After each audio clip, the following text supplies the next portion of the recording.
Good morning. Hope you're all well. I got a question a couple of days ago about PIP, and the question was basically, why did you apply for it? So, firstly, I think it's good to understand what PIP is there for, who can apply for it, that sort of thing. So, what it's there for is basically people with conditions, disabilities, so on and so forth, illnesses. It's PIP is not there to award to people who have got it's just not just based on the condition itself, but it's based on the effects that the condition has on the patient or individual on a daily basis. So, yeah, not having let's say you've got a broken leg, for example. You've got a broken leg. They don't go, here's some money, you've got a broken leg. It's like, okay, how does the broken leg affect you on a daily basis? And there's various parts to the assessment, like, how you get around, like, I can't even think of the word at the moment. I think it's like the motability kind of thing. Making your own sort of foods, dinners, preparing food. So are you self-sufficient, I guess?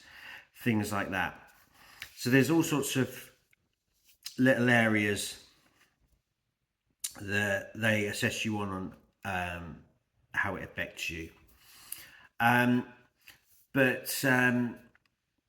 that's what it is. Who it's for is basically people, yeah, with conditions and illnesses, disabilities, that have problems day to day. And here comes the part that, the reason, I suppose, why I actually applied for it. Initially, I knew that PIP existed. That was it. That was my only knowledge of it. I didn't know what it was for, or anything like that, and didn't know whether I was entitled to it. Nothing.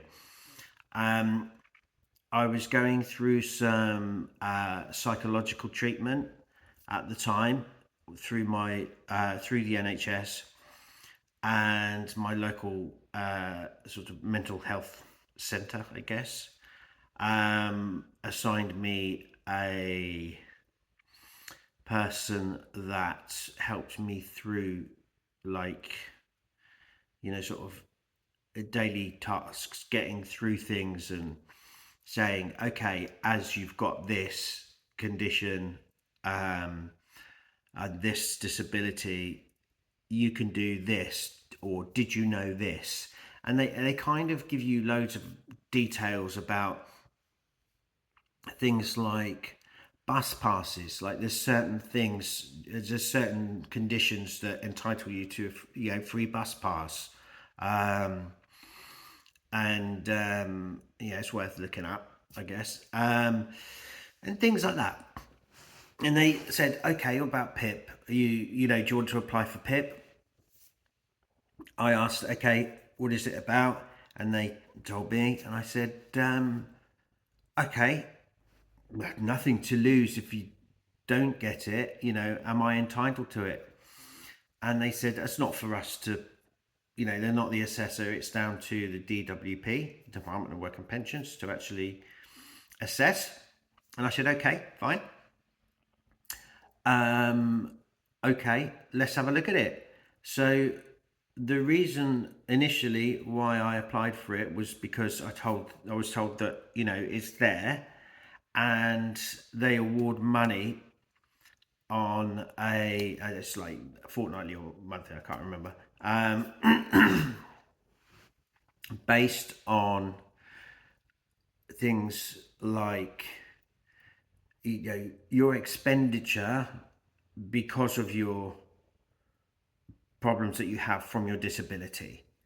So in my case, I had money going out for things like prescriptions, um, various little things to help me with my stretches in the morning. Like I've got a foam back roller, for example, that I've spent money on. Long handled shoehorn, I love that. I love it. Anyway, a seat for the shower, long handled shower brush. I'm just thinking off the top of my head. A massage gun, that's great. Love that as well. Stuff like that. Um, and there's loads of supplements as well I take every day. And all this adds up, financially. And if you're not in a comfortable financial position, this is a really good, sort of push to have financially, so you can afford these things. And I think it's absolutely great that there is a budget for these sorts of things put aside for people with any kind of difficulties that need them. And I was assessed and have been receiving PIP for the past 3 years, I think, and maybe longer. I can't remember honestly. Maybe 4, and it continues to pay for the ongoing medication that I have. Basically, getting around for things like, it's little things like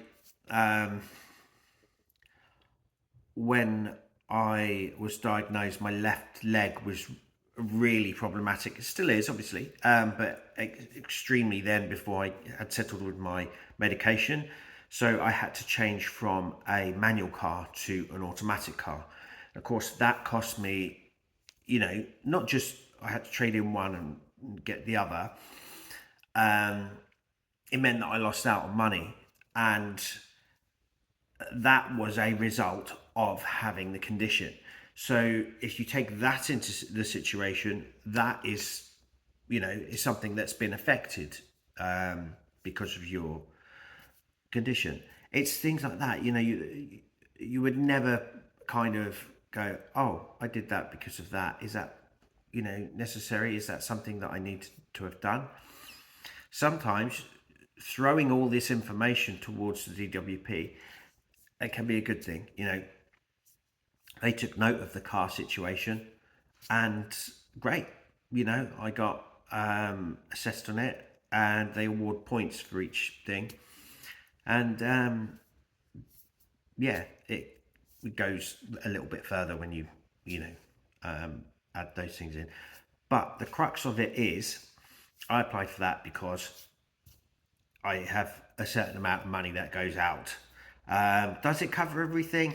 Not really. Not in the grand scheme of things, but it certainly helps. And that's the main thing. Could it be more? Of course, or it can always be more. But I'm just happy I get something. And that's kind of why I applied for it. So I hope this has helped. If you've got any other questions on PIP, I've just been through my reassessment recently. I put a video up on that a couple of weeks ago, so you can go back and have a look at that. So it's all kind of relatively fresh in my memory. I've still got the paperwork as well, so if anybody's got any questions about it, I can look up in my the paper copy that I sent to them. And basically, anybody applying for it, good luck with it. Obviously, don't take things, don't be modest, don't hold back. Basically, put everything you can in those assessment applications. All right, so there you go. Have a good one. Any questions, let me know.